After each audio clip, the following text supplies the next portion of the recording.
जी हमरे गजल के अंदाज लिखल बहादुर।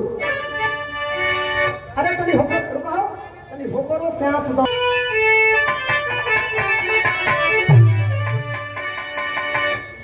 बिरहा के अंदर कवि जी हमरे गजल के अंदाज लिखल।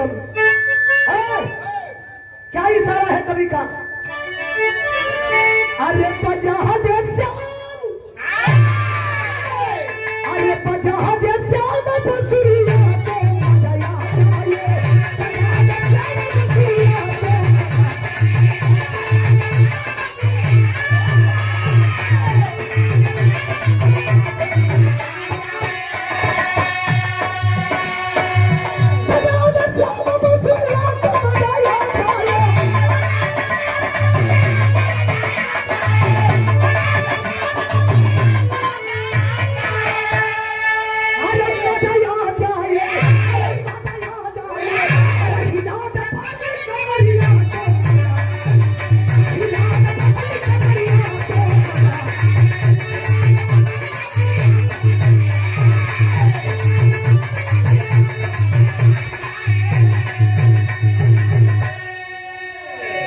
लेकिन गजल से बढ़िया कवि जी हमरे बिरहा के लाई लिखल का इशारा बा? अरे लाज से याद, लाज से याद मोरे पर से नजरिया।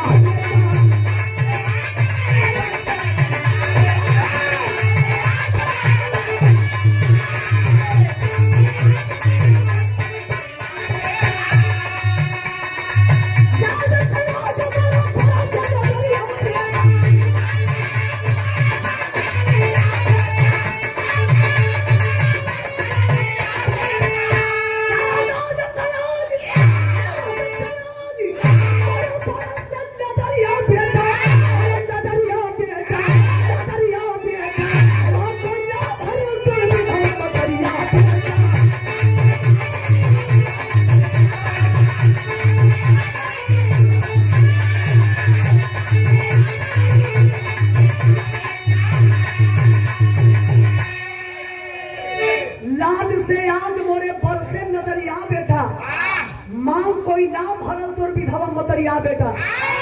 कहानी के शुरुआत हो गई। कहानी कैसन बा मास्टर?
जितना भैया चाचा लोग बैठल बनी, आपको याद होगा लोग बतावे लोग कि रावण के खानदान में 1 लाख बेटा 1.25 लाख नाती। अता ही घरे दिया ना बाती। जब राम रावण में लड़ाई चल रहा था तो रावण के खानदान के सारे वीर मारे जा चुके थे। लेकिन आज इस विरहा से मैं साबित करूंगी कि उस परिवार में एक बेटा जिंदा था।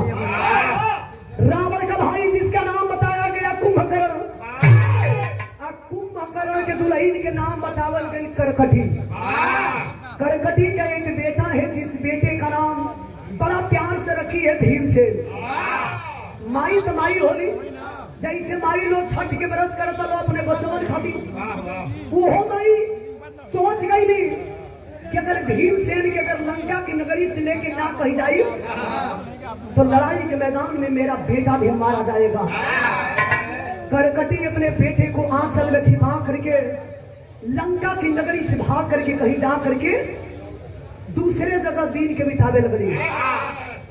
धीरे धीरे जब भीमसेन जवान हुआ तो सवाल करता है मां से कि अरे मां, दुनिया की मां अपनी मांग में सिंदूर लगाती है, लेकिन आपकी मांग क्यों सुनी है? क्या इसका कारण मैं जान सकता हूं? करकटी कहती है कि नहीं बेटा, मैं नहीं बता पाऊंगी। भीमसेन कहा कि नहीं बता पाओगी तो तेरा बेटा तुमसे वादा करता है कि जब तक बता नहीं देती ये तेरा बेटा अनथोन इस शरीर के अंदर पानी जाने नहीं देगा। मजबूर होकर के करकटी कहती है कि बेटा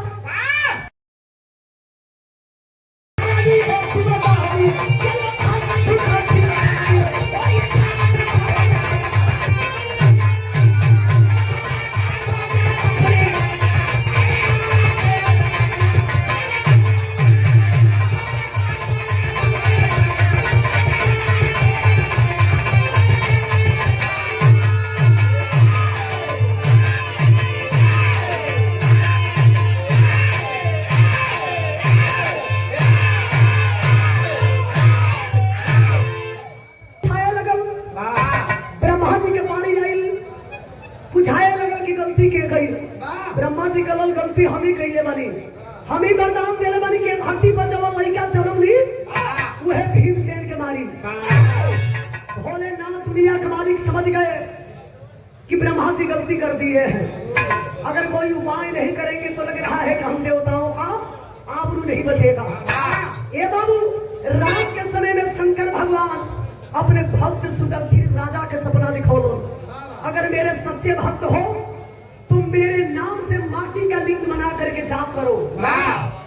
ये बात के जब सुदक्षिण राजा सुनला हम शंकर भगवान के भक्त कैलन कबीर के अल्लाह लिखल गई।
सुदक्षिण राजा जाए के जेल के अंदर माटी के शिवलिंग बनाए के वही माटी के शिवलिंग के सामने ओम नमः शिवाय के जाप करे लगल। एक बात के जानकारी जब भीमसेन के चलल खींच लिया तलवार, कहता है कि आज इसी तलवार से राजा की गर्दन काटूंगा। धरती पर न राजा जिंदा रहे न भोलेनाथ के जपी हम।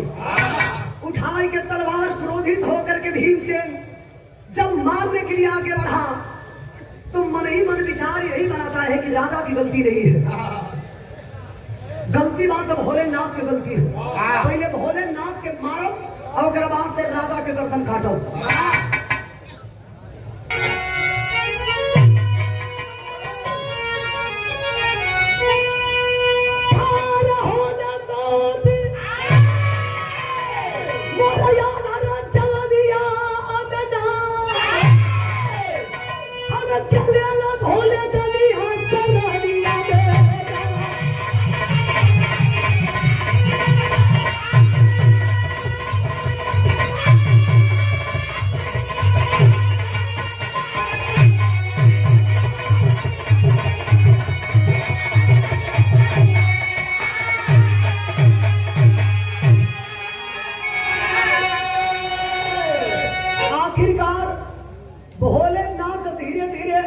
त्रिशूल धसावे लगल।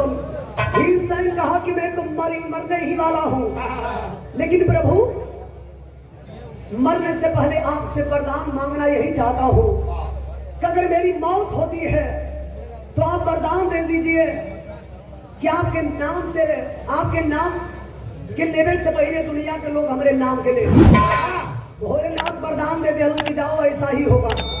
अब तवे से धरती पर लिंग के पूजा होके लगल। जहाँ जहाँ स्थापित भइल पावन धाम बनल, तो अभी एक माँ का बेटा ही था जो अपने खानदान और बाप का मर्यादा बढ़ाया। मृत्यु तो हुई, मर तो गया, लेकिन मान और सम्मान बचा करके मरा। बिरहा के आखिरी बंद में खानदान के परिचय गुरु बिहारी गुरु गणेश